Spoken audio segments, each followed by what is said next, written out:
start by cooking the isomalt, just because cooking process sometimes raises some like questions. What kind of temperature? What shall I do? Why does do I need to really cook it, or shall I just buy pre-cooked isomalt? Some people call it like tempered sugar, but it's cooked sugar, so it's not about tempering. It's nothing like chocolate, so it's not going to have the same sort of qualities like the chocolate has.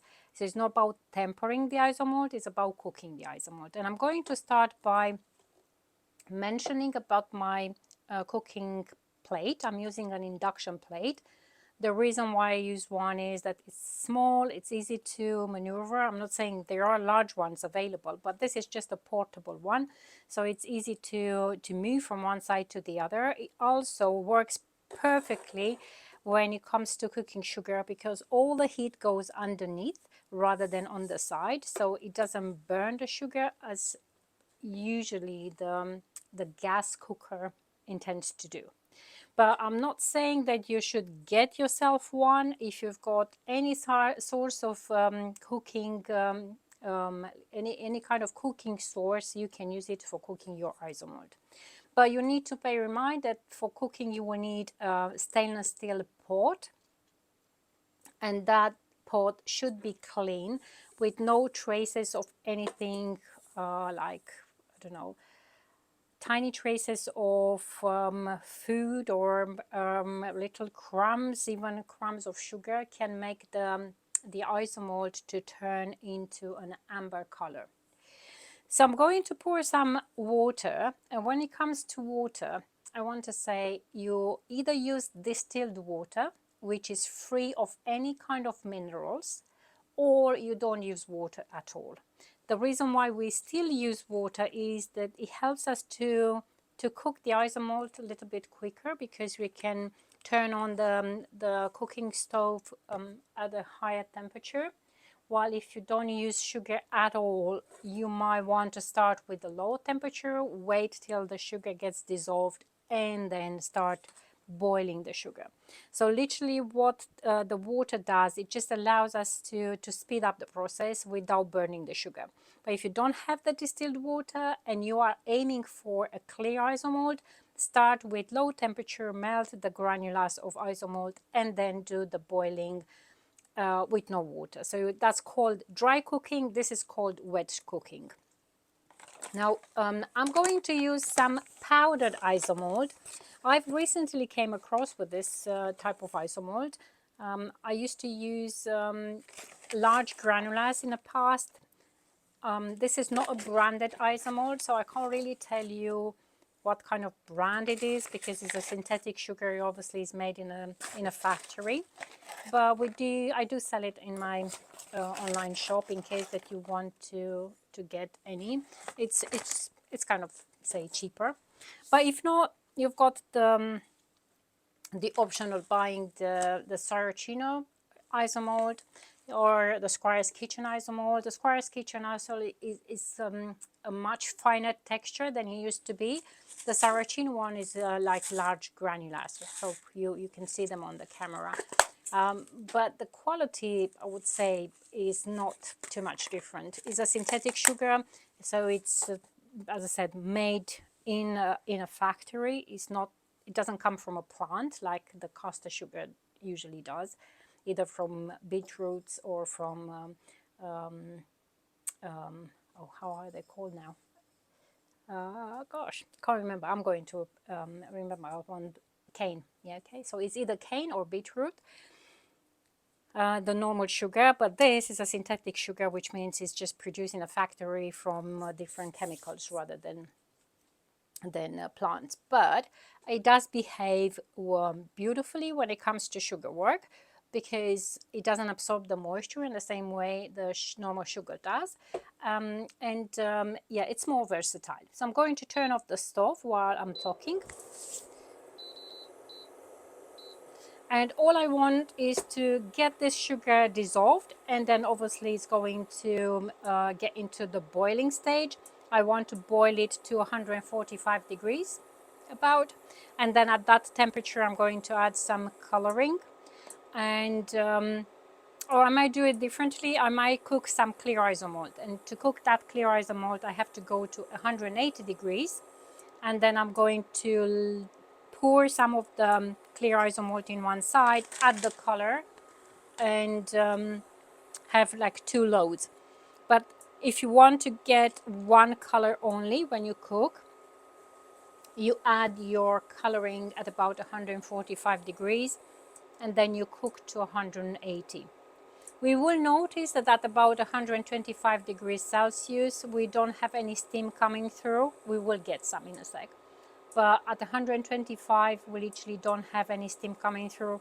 And the cooking process, you will get quite quick from that temperature. Yeah. So it's not going to take a very long time to cook, but it will take about 10 minutes. Now I'm going to pop some gloves on, and I intend to use cotton gloves. They intend to protect against heat, but also against moisture, as my hands will get quite sweaty.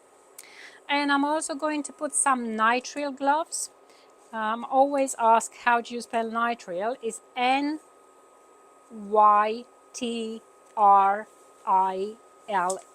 Yes, so it's nitrile gloves, which you can get from any hardware stores, I would say. Those are quite nice because they are finer than the rubber gloves. Plus, I personally don't like rubber gloves. Just not a good friend with rubber. And those are a little bit finer, and they just give a little bit more, I would say, control when it comes to working with sugar. See, even though I've got the cotton gloves, so I don't have the same kind of sensitivity as I would have with my bare hands. But I can't really work with my bare hands when working with sugar, so I have to just try and get to whatever feels more comfortable. And the nitrile gloves are the ones I intend to use the most. Now, you don't necessarily have to stir into the sugar while it's melting, but if you do, you need to use a stainless steel piece of equipment. I've mentioned about the pot, but it's not just the pot, it's also the whatever tool you use to stir inside. They both should be made out of stainless steel. Or you can use wood, but the problem with the wood, like a wooden spatula, the problem with the wood is that it can add some coloring onto the isomalt, especially if you pop that wooden spatula at the high temperature of about 180 when you cook, then some of that coloring of the wood will get into your isomalt. So you are left with the other option, which is stainless steel. And that's quite a common piece of equipment, either a whisk or a spoon, whatever you've got handy. I'm pretty sure you've got something in your kitchen which you can use. And do remember, we are, even if it's a synthetic sugar, it's still sugar. So whatever the pot and the utensils, when they get kind of messy with sugar, if you put them in water, the leftovers will dissolve, and literally you will have your items nice and clean. So I've got a thermometer which I'm going to use to check the temperature, but it's pointless to check it now because the sugar is not even dissolved. I can increase the temperature now because I've got all dissolved, so I can speed up the cooking process. You probably, you can or you cannot. Let's see if I change to a wider capture of the camera. You can see I've got a warm plate in front of me. Now obviously you don't need to have that plate. I have it and I've turned it on just because I've got my cocoa butter colors, which I will talk about when the time comes. But if you are going to make like loads and loads of bubbles or other decorations out of isomalt, a hot plate will be useful because you warm up, you cook your isomalt, you warm up to the working temperature, and you can just keep it on that hot plate. And it's going to save you a lot of rewarming time. You've probably noticed that some chefs when they work with hot sugar, they use hot lamps. That's another way where you can kind of bring some heat around to use when you do the cooking. Sorry, the working of the cooking. For the cooking, you need a cooking stove. But for rewarming, you can use the microwave, you can use a heating lamp, you can use a hot plate. The advantage of using a heating lamp is that the heat comes from underneath, and then obviously if you pull petals, for example, or blow balloons, or you've got better control over the heat, because you can just move the item away. While with the plate, if you really want some heat, you have to sit over the plate, and you've got so much heat coming through that you'll start sweating.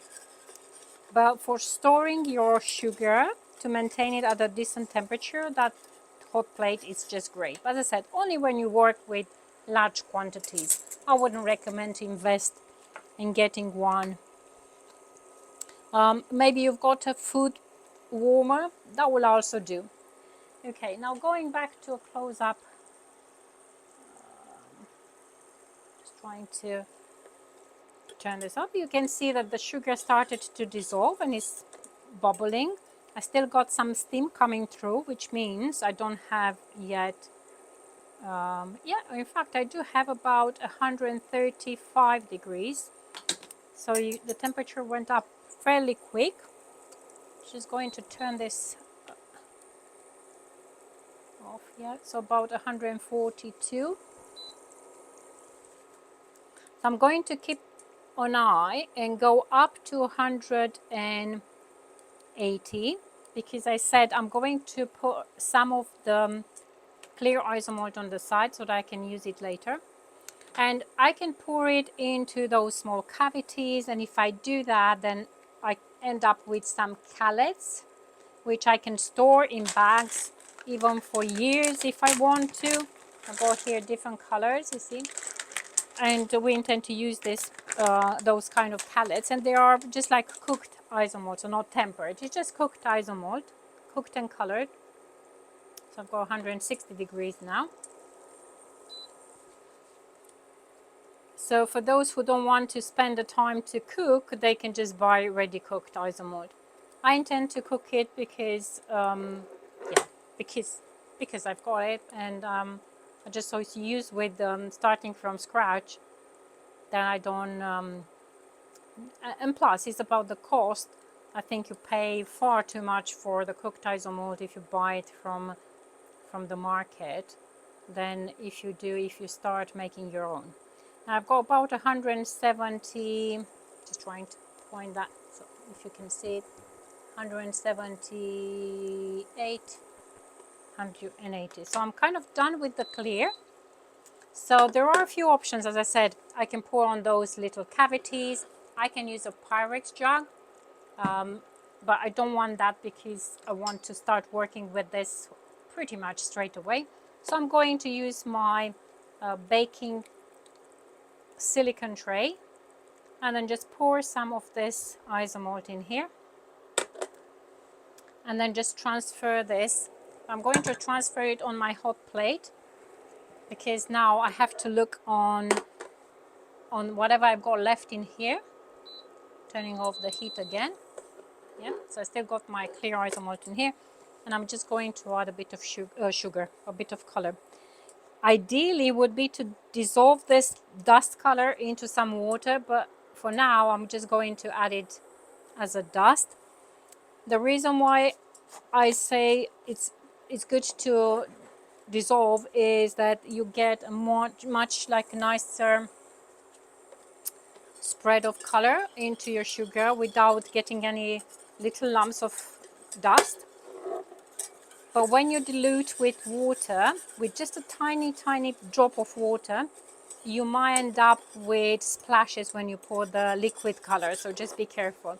Obviously when you pour dust, nothing happens, but okay. So in here I've got a lovely red color, but I can see I've got little granules of dust not being dissolved. So it's no problem, but it's obviously not what we would like to get. I'm going to pour this in here.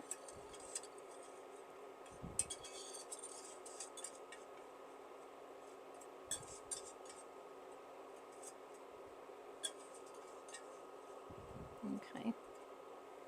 And now with this pot, all I have to do is just to place it in the sink, fill it up with cold water, and it will dissolve in about half an hour. And I can obviously just put it back in the shelf, the pot I mean.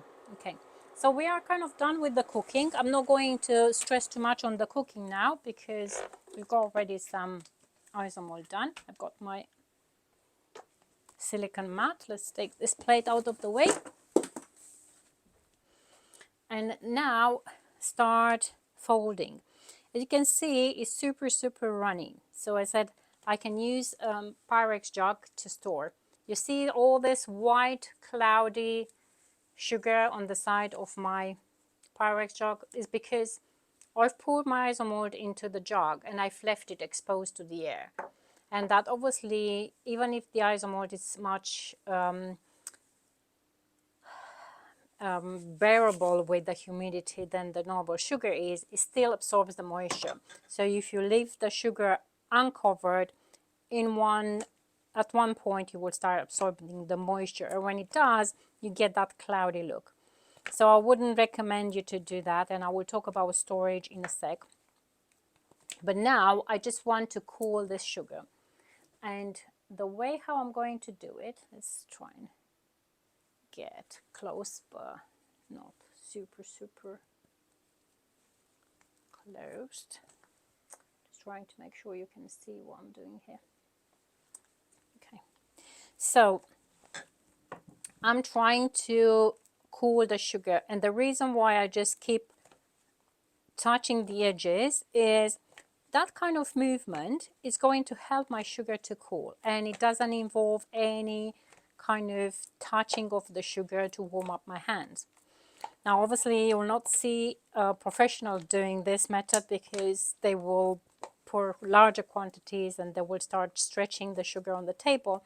But for us, when we work with small quantities, this method is just great, especially if you've got like a baking silicone tray. It's going to be very easy to do this kind of work. So just keep working this way around. That's going to bring some cold air in and the sugar will cool, and at one point it will come away completely from my silicone mold, and then once it comes away I can start folding and stretching, aerating. So don't panic if the sugar comes off on your fingers, as long as you don't feel the heat, it's fine. Because I said, once it gets cold, it will come off. Say, for example, if I flip this baking tray, place it face down, and I've got a granite surface that was definitely cooler than my silicone mold. Just going to show you that if I cool this quicker, it comes away from the mold. Okay, so you see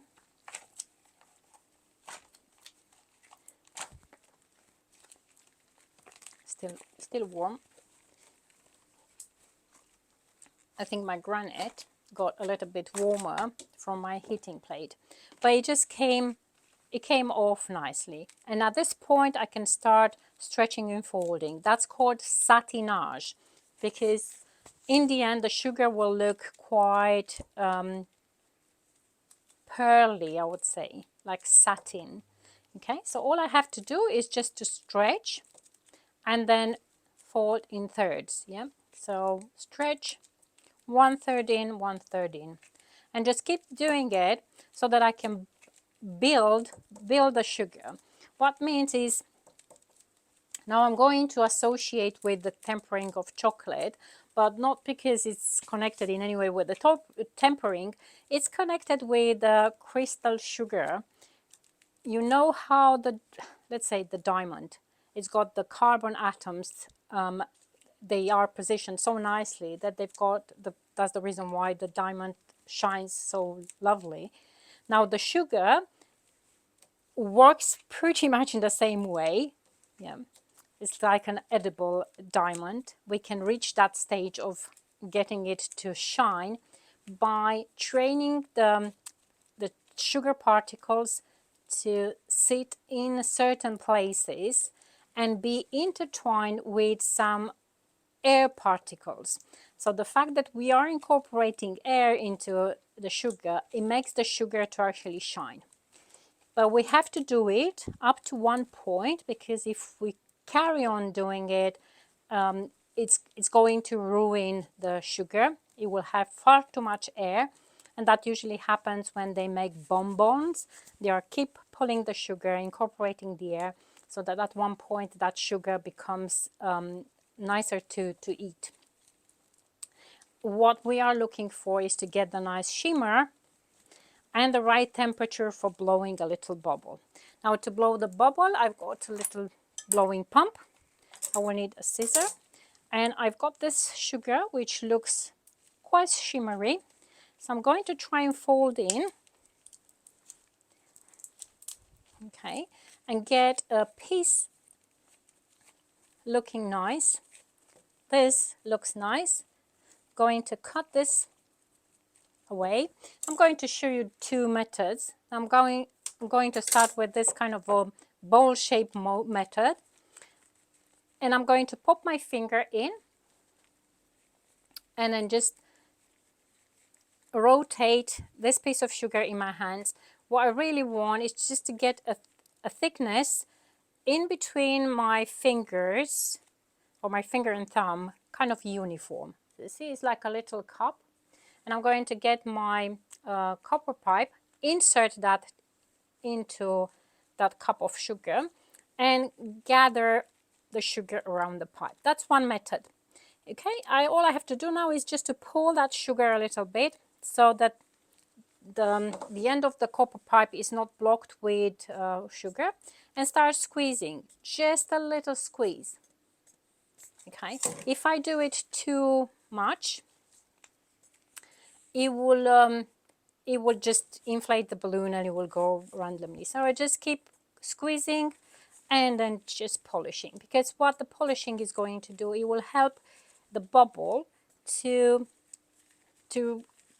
kind of get round in the end, and the sugar to get distributed nicely, because you do need to remember it's warm inside, and while it's warm inside, it's going to move inside. Even if we don't see it, it will move. Okay, so all we have to do is just to squeeze little by little and just help this bubble to expand. So if it goes a bit wonky, again we move it. So you see, it just moves, and again just polish a little bit and move. If you have to pull a little bit, so just kind of shape and continue to inflate to make the bubble to the size required. I know sometimes people want to just blow like big bubbles, but that's not the purpose of blowing them. It's just to get the right shape and size. Okay, I think we're kind of done. I'm just happy with the way it looks. And either way, at one point you will notice that even if you try to squeeze any air, it doesn't change the shape or the size, because the outer skin, I would say, is already cold. It does have heat trapped inside, but the outer skin is already chilled. Okay, and right at the base is still movable, so I can just kind of move it around a little bit. Let's just try and see if I can just take this out of the way. Okay.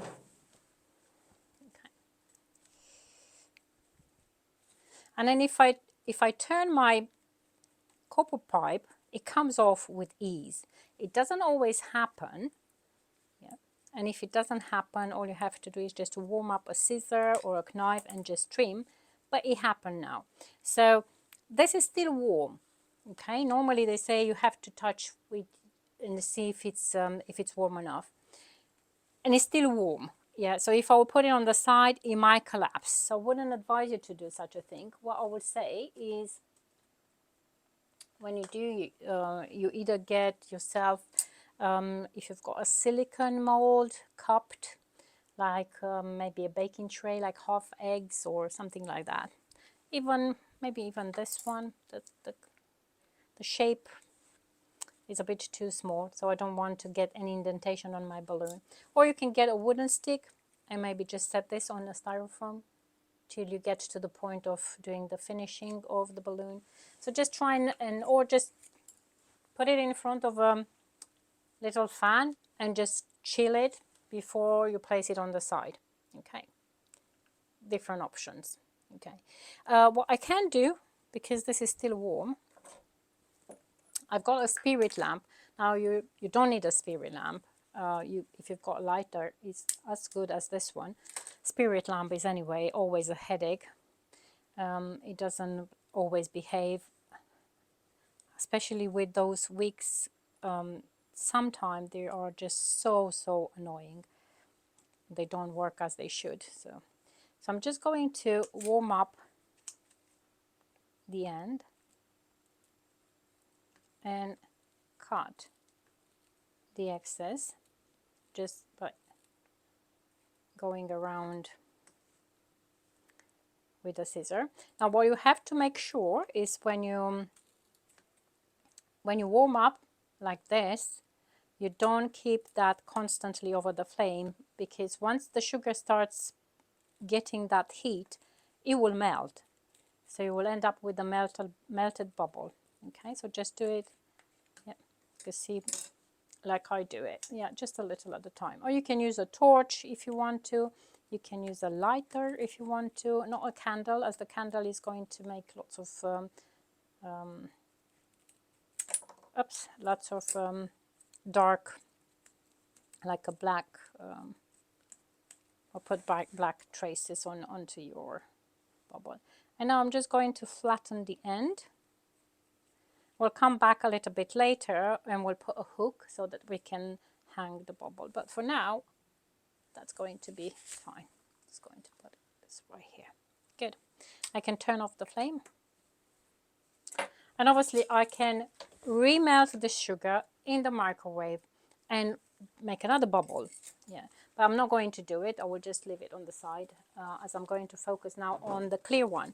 And the reason why I'm going to look at the clear one is this, when it's aerated, it turns up like white. So people sometimes think that they have to add white coloring. It's not the case. It's just by incorporating that air, like we said previously, just by building the sugar in the right way, we end up having this shimmery, pearly look, kind of white. I'm going to put this on the side before I break it. So, okay, so just going to keep working this around. Again, trying to speed up by cooling this bit. So I was saying about the spirit lamp. Now, if you get a spirit lamp, first of all, you have to invest in buying the spirit lamp, then get the wick, and sometimes the wicks are synthetic and they are just a nightmare to use. Then you have to get some a particular type of alcohol to put the burning one to put inside. But you can use a torch if you want, or you can just use a lighter. I intend to use the lighter. It's quite a lot. Okay, so let's see if I can just get this out of the way.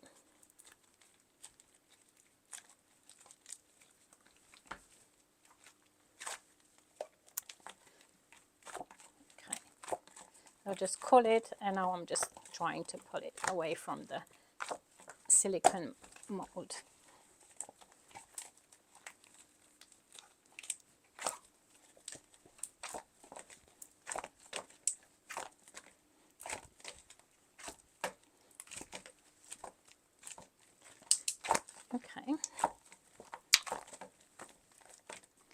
Good. So back in track now, this time with a piece of clear Isomalt. Again, make it like a rod and then just fold it. And we'll literally just do exactly the same thing. Everything is so repetitive. Okay, so just stretching, trying to maintain a kind of a similar thickness so that, as I said, when we build, we get the air pockets and the sugar crystals pretty much like uniform. The better we do it, the more shine we are going to get. And it's not just the shine, this structure which we create by building, it also gives the sugar a bit more support.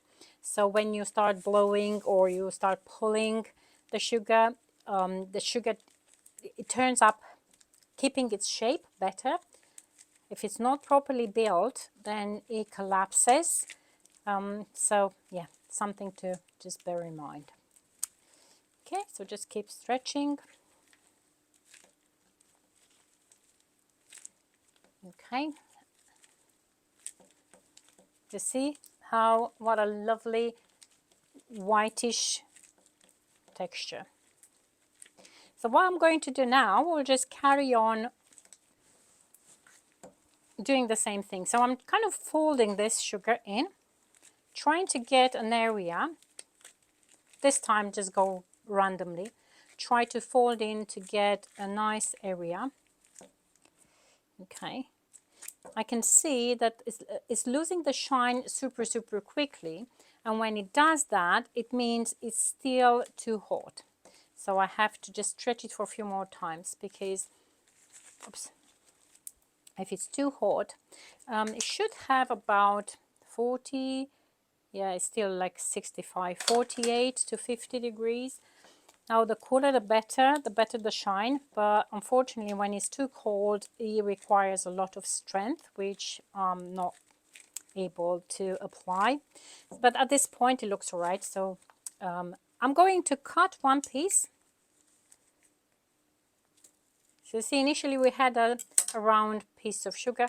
This time I'm going to make it with a flat one. So all I have to do is just to flatten this piece of sugar.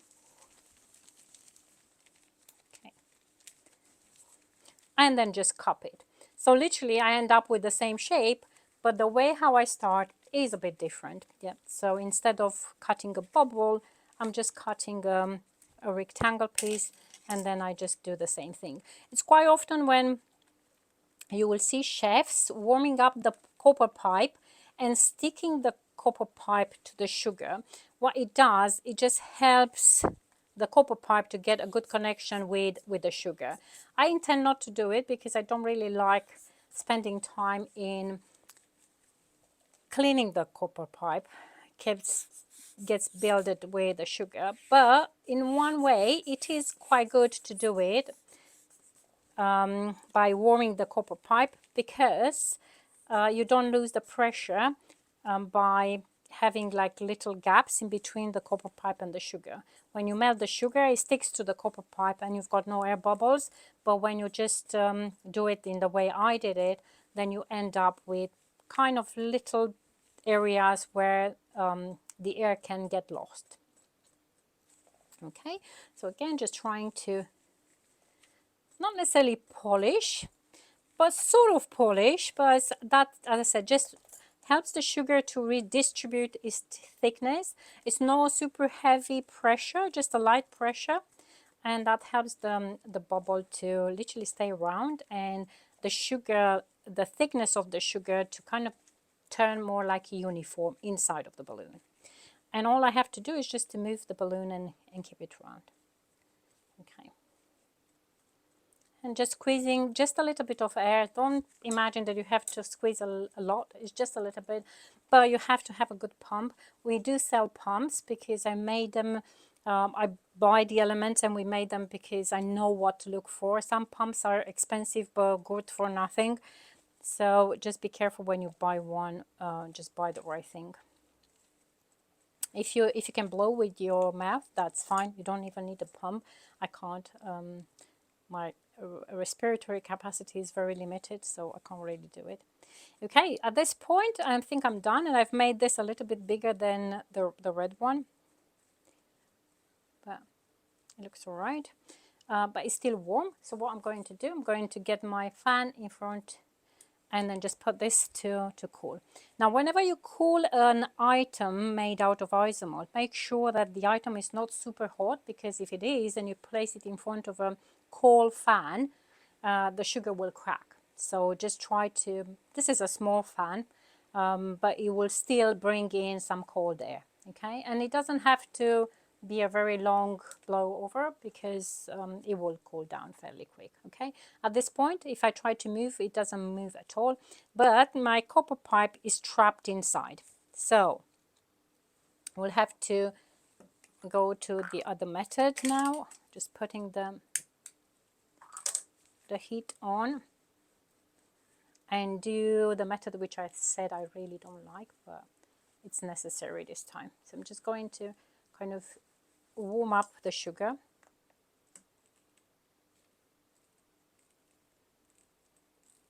What you can do, you can also warm up the scissor or the knife. You use a knife up. You see, that's the reason why I don't like it. I'm going to try and stick it. If it doesn't break my bubble completely, you can make it crack with ease. Just going to try and glue it back so it doesn't get snap off. I'm also going to use the piece which I've lost to stick it back, using just some heat. Just be careful when you use a spirit lamp or whatever flame, open flame, that you are aware of. It's very easy to lose the track and not to see the flame and just burn your gloves. Now, because I've kind of stuck this and put a little bit of too much heat around the base, if I pop this in, it's going to make the bubble to look more like an apple, or a similar kind of fruit. But that's because I've tried to fix this rather than starting a new one. But you've got the, you know what is involved now in blowing, so we don't want to waste the time just keep blowing balloons. We just want to do other things as well. Okay, so I've got my both balloons ready. I just have to finish off setting them correctly. Now, with this piece of sugar, all I have to do is just to knock this away. So this is the stuff which I don't really like, and the reason why I don't like it is because it makes so many chunks of sugar on the surface, and they intend to get super sticky. Just going to get my Isomalt tray. Now, because this was kept on a warm plate, it's still manageable, so I can just cut a small piece off camera. So what I can do is to try and cool it a little bit, not for blowing, as I'm not going to blow any bubbles. I'm going to finish the ones I've made. But what I can do is to literally just cool a little bit the sugar and make some twigs, and also put the hook on the bubble. And I think I'm going to put a white hook on the red one as well, so that we don't have to worry too much about rewarming the red. Oh, well, we can actually. I can show you how it looks like when you remelt in the microwave. Okay, so by folding, and every time when you leave the sugar on the side or when you rewarm it, it's going to lose the shine. Not completely, but you will lose most part of it. So you have to start rebuilding it a little bit to get the shine. But say, for example, you want to pinch a small piece. And when you do this, you have to make sure that the sugar has a uniform temperature otherwise it's not going to work. Okay, and you get a wooden stick. Now it can be a wooden stick or it can be a metallic stick, whatever you've got handy.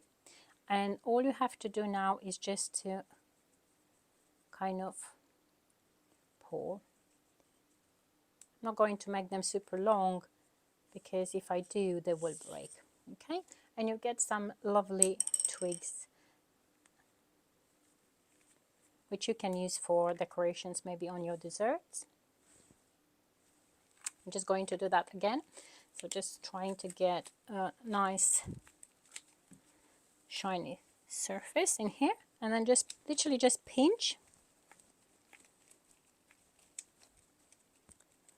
and then just pull this away.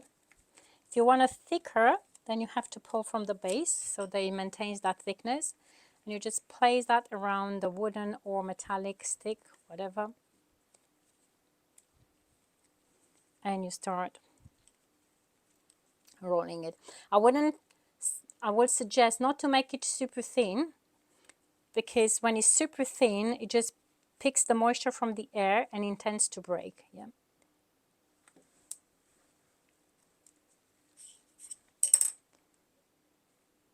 Okay.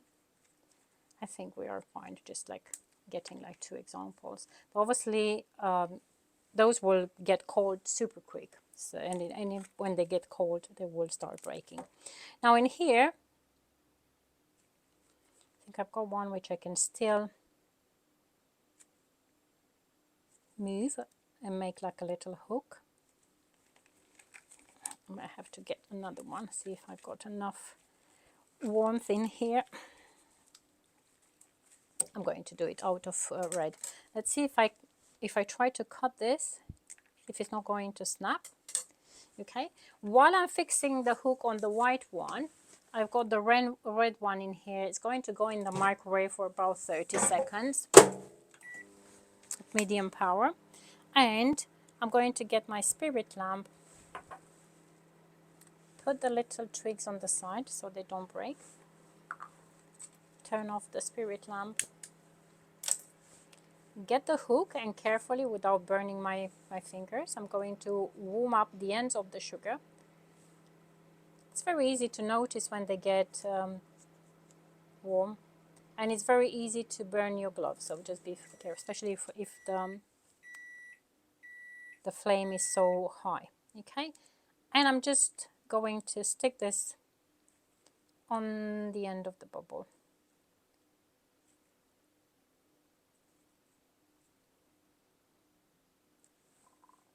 Okay, just going to turn the flame off and then just put my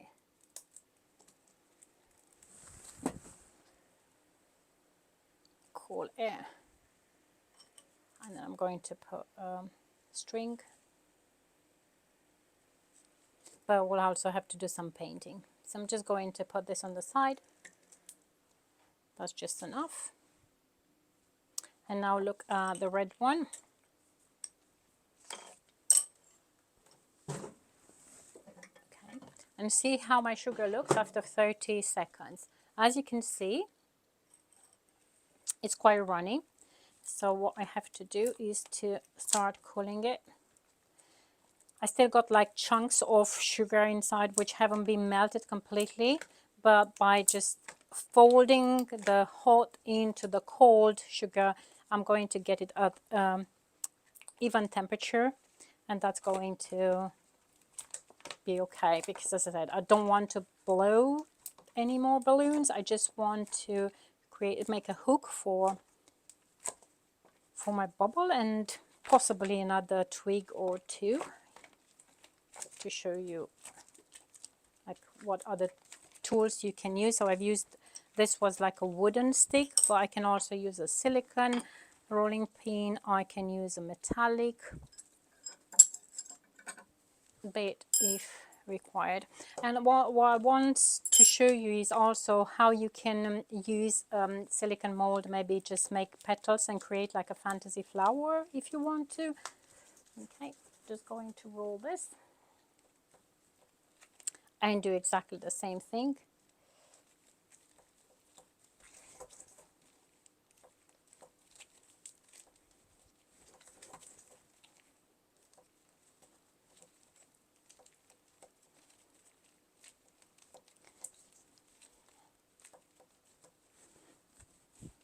flattening.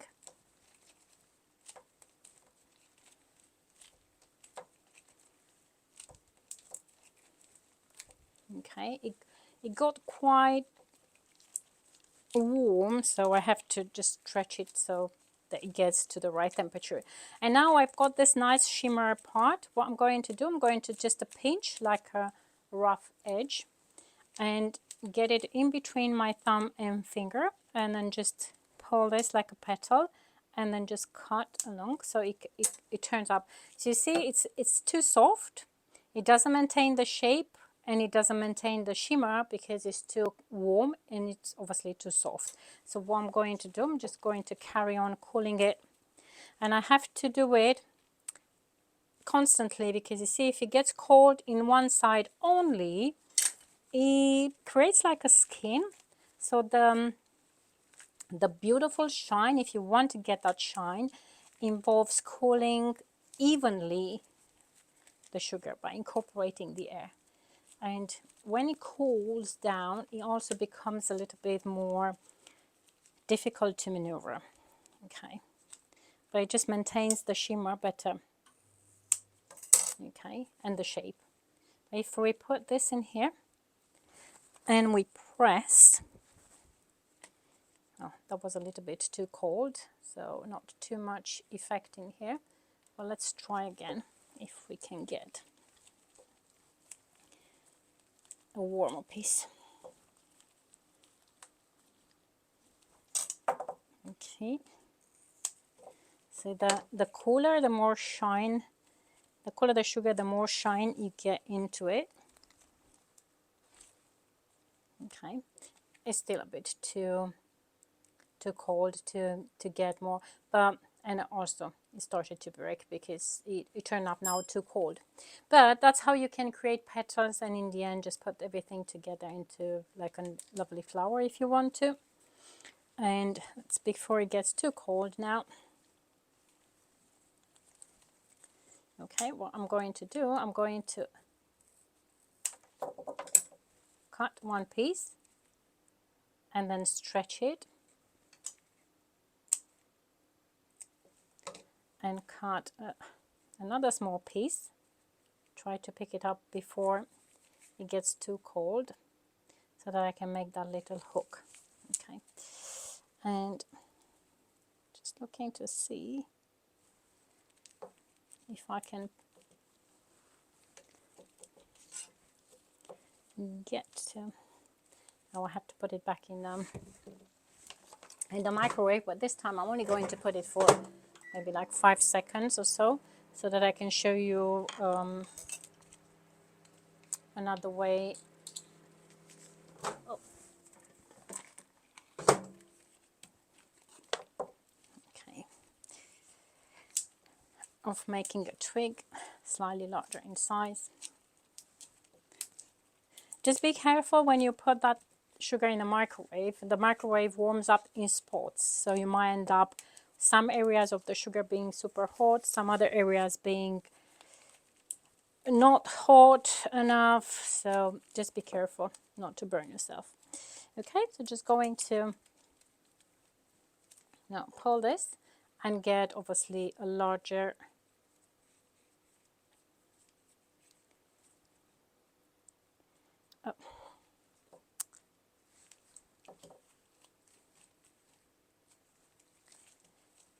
this red is just behaving. It doesn't want to listen.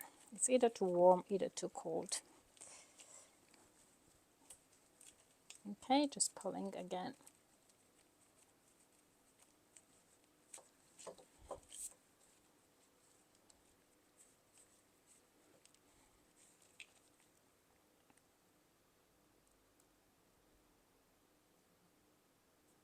Can just do it this way as well.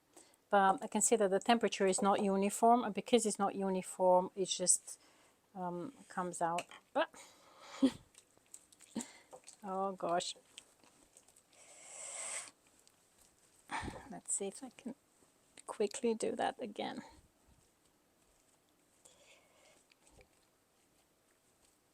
Stubborn red.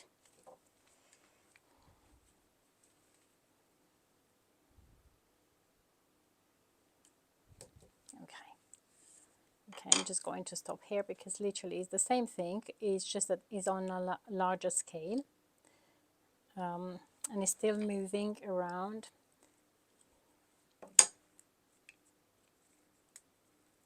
Oh gosh, this is just so annoying. Let me just rewarm that a little bit.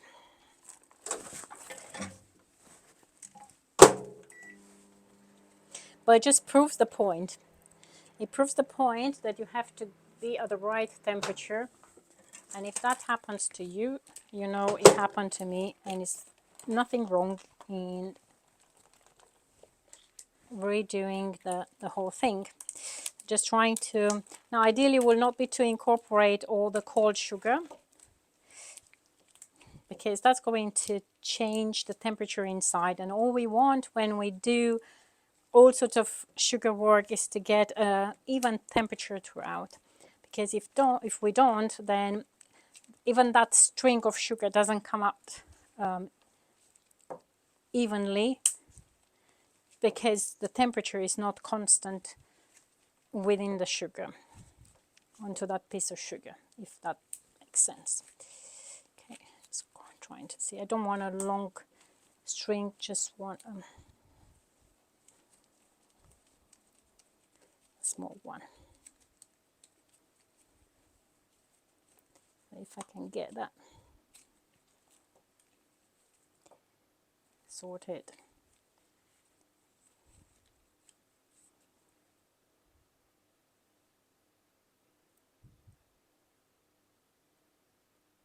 Okay, that will do.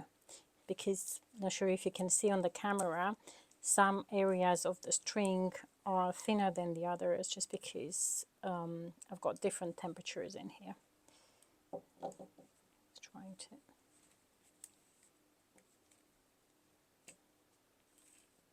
Oh, and he broke again, but at least we've got like a short spring to use. Okay.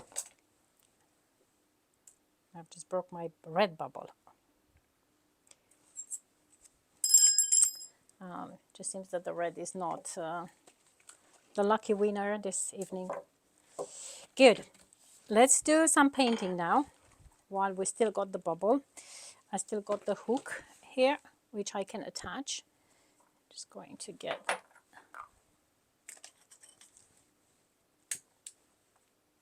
okay. Put the heating on and warm up the ends and set the hook. So the bubble is cracked, but it's still okay to use. You can see the crack. Hopefully it's not going to snap completely before we finish with the painting, but I can see the crack. So we've got the hooks, and all we have to do is just to do a bit of painting. Now try and protect this not to break. I'm going to use a softer surface, maybe even take this.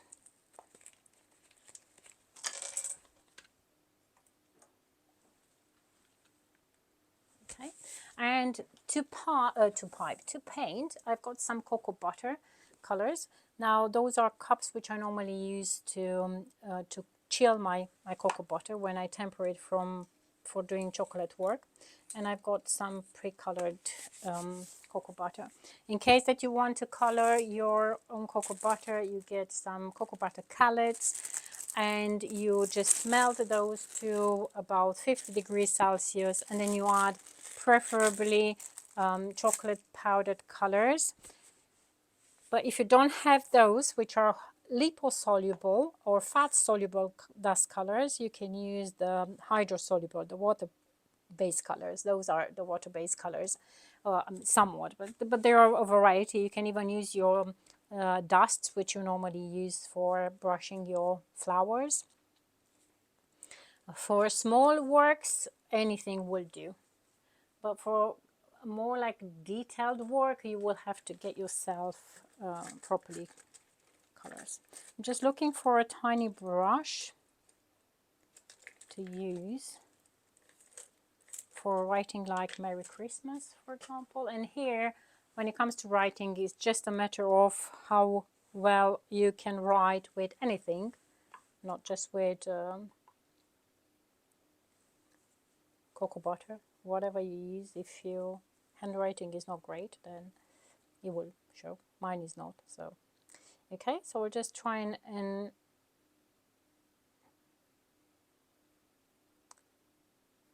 paint. So as I said, all you have to do is just to melt the cocoa butter, add your coloring, and mix properly.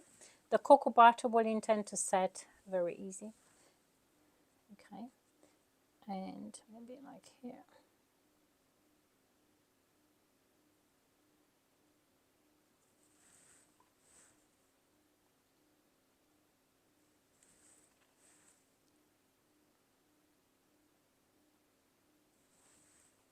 Just a thin brush.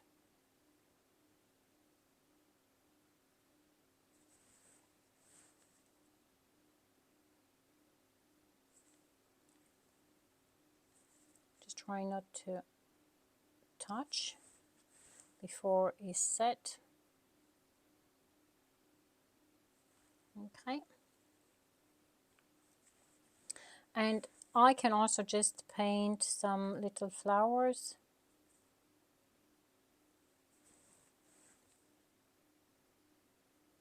Or they can be stars.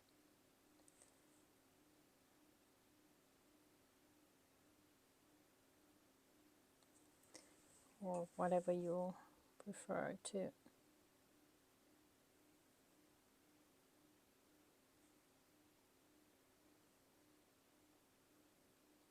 I'm pretty sure you've got better painting skills than mine.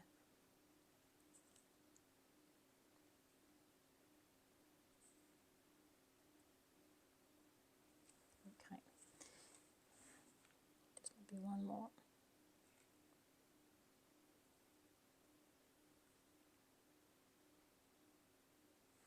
Okay, that will just go on one side.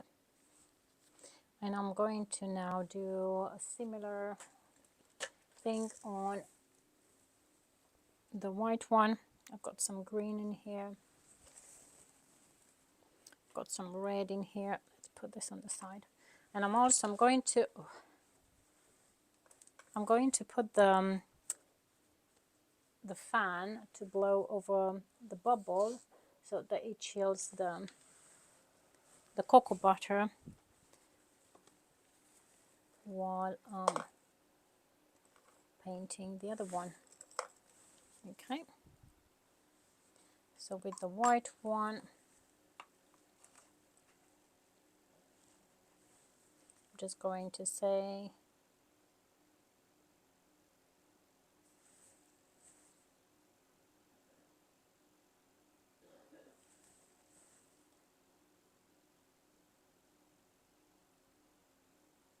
"2024".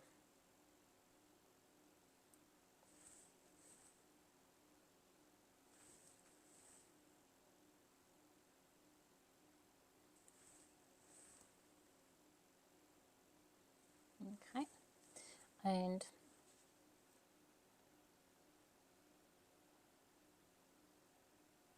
just going to come up with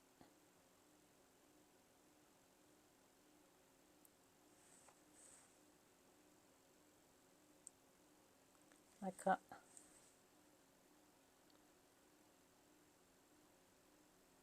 cluster of little dots.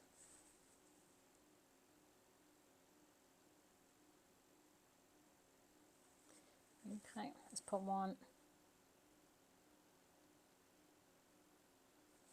in here. Then get a brush for some green color. Have to just make sure that I don't smudge the whatever I did already in here. And I just put some little leaves.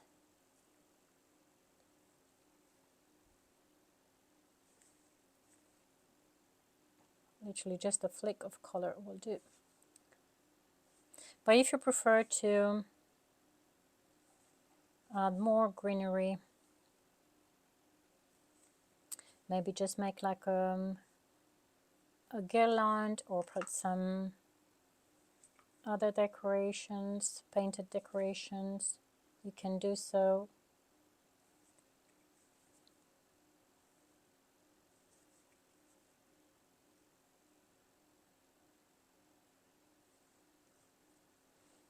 If you end up with a disaster like I did, you can wipe it off with a toothpick, with how is it called?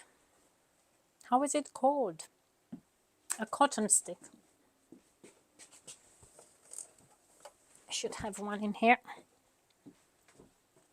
So in here where I've kind of messed things around, you just wipe and paint. So nothing scary. As I said, I don't have like amazing painting skills. I know the theory behind, but I don't focus too much on painting. Okay, and I can also add some gold.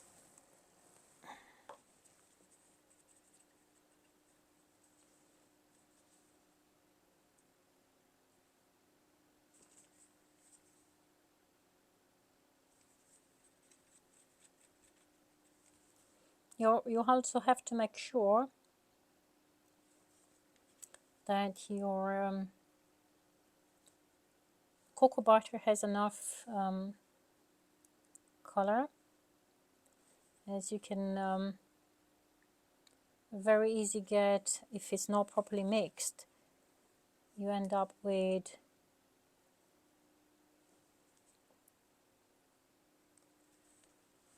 lots of cocoa butter but not with color. So that's the reason why when you use colors, if you've got the right colors to use, then you end up having great results. I'm going to use this as a support because that's not yet dry. If I look on the other one, it's partially dry. It's just that the cocoa butter is not tempered, so because it's not tempered, it will take a little bit longer to set. Good. And now I'm going to get a string.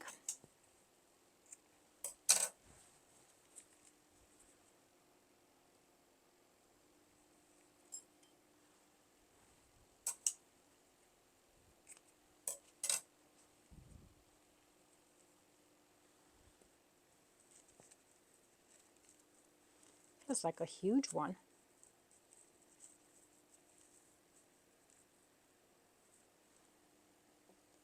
Trying to be gentle, not to break it before. Oops. The demo is done. Now, in regards with storage, you can start making bubbles the year before. So if you start now, you can just store the bubbles for the following year. Well, they will still be edible. It's just sugar. And if you store them properly, they will be fine. And the way you do it is by just wrapping the sugar into cling film. So all you have to do, I don't have any bubble in here. I've got other shapes which I put on the side, and I will explain what I put in here to keep them dry and not sticky.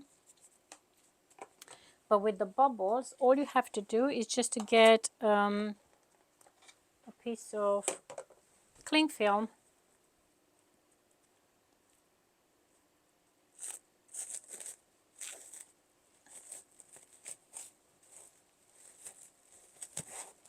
and you wrap your bubble. I just want to show you one more thing about storage, and then I will just wrap the bubble. But in here, I've showed you I've got like a plastic container, an airtight container, yeah? And at the bottom, I've got some, it's called calcium carbonate. But what I would suggest, if you've got lots of sugar items to make and keep safe, secure against away from the moisture.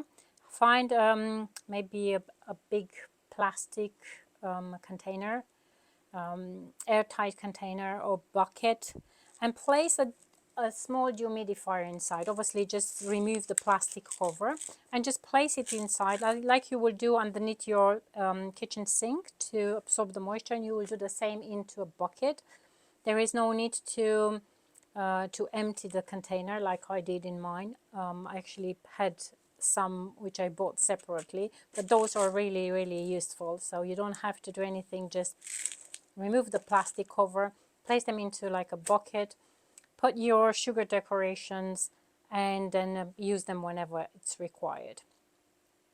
If you want to store them for even longer, I said use again an airtight container, but in that airtight container wrap your sugar into, I wouldn't put the string though, I just put the bubble. Now the cocoa butter might come away, but the sugar will be fine. Okay, so if I want to unwrap, but I can practically store this for years. Okay, so nothing happens. It will stay exactly like that for longer. Even with the decorations like twigs or spirals, obviously when you place those into a box, the box, you can't put them one on top of the other as they will break. But with the bubbles you can, with those ones they will break. And also when you will undo the wrapping, they might snap. So those might be too fragile to store. Even you can, if you want to. You can do the same thing with petals, with whatever. But that kind of concludes the demo. And if we go back to the main scene, so we've ended up blowing, breaking, painting 2 little bubbles. And I hope you've enjoyed the demo, and you found lots of information about how to do your sugar work. And if you've got any questions, if you've got any questions to ask, I'm happy to answer them. If you want to ask them now once we conclude the demo, or if you want to pop the question into the lounge, just write the question and I will reply whenever I get the chance to read it. But thank you very much. It was lovely to see you all here just before Christmas, and all I want for you is a lovely Christmas and a happy New Year's, and thank you for having me tonight. Thank you.